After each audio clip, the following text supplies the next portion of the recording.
real business. Thank you. Do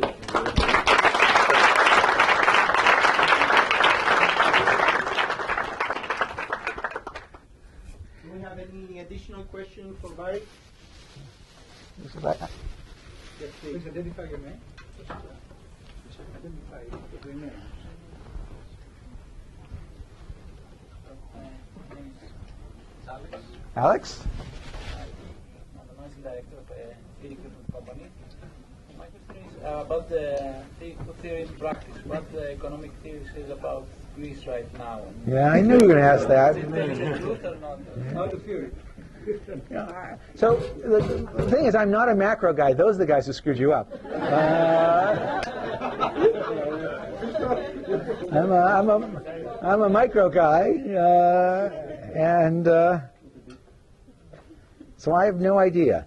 I'm trying to do my best personally to stimulate your economy. The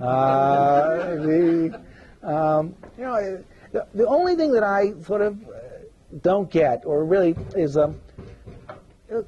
I just, as a game theorist, you try and play through all the different branches of a tree.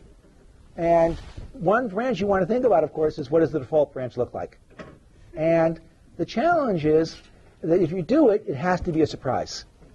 Because if you don't do it as a surprise, you get bank runs. You'll still get a bank run afterwards, but basically almost everything collapses ahead of time, and then you're really in trouble.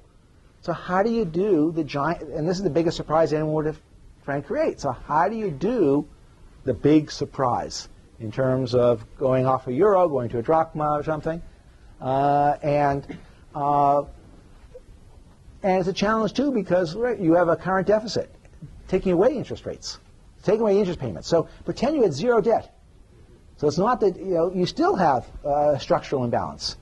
And no one's, so, okay, if your problem with the debt was that it's external debt, then you don't need to borrow from anybody else. But if, in fact, you're still running an imbalance with yourself, who's going to lend to you at that point? So I don't really know how to do the surprise, I guess. And if I understood how to do that, then I could think about more the different trees. But I guess I'd say that's one of the challenges of the whole discussion. You can't even have the discussion about that branch of the tree, because the more you talk about it, then it becomes inevitable, and you may not be ready even to do it. It's a little bit of this this notion of kind of, you can't really threaten somebody you want to have a divorce or something, because once you make the threat, you're actually going to get that outcome. But since it may be the most attractive outcome, I don't know how you sort of have a public discussion about it. I don't think that's particularly helpful, but at least that's the only thing I imagined.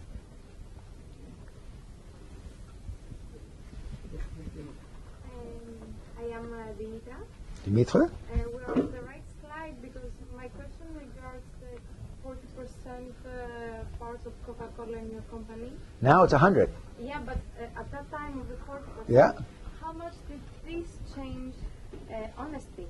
And did it affect the way you were operating? You had less the feeling of scarcity or uncertainty, and so what did happen at that time?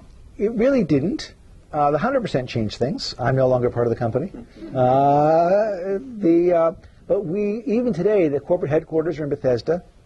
That we had as our model, Danone bought Stonyfield Farm yogurt. But Stonyfield Farm is run separately. The CEO is in charge of hiring, marketing.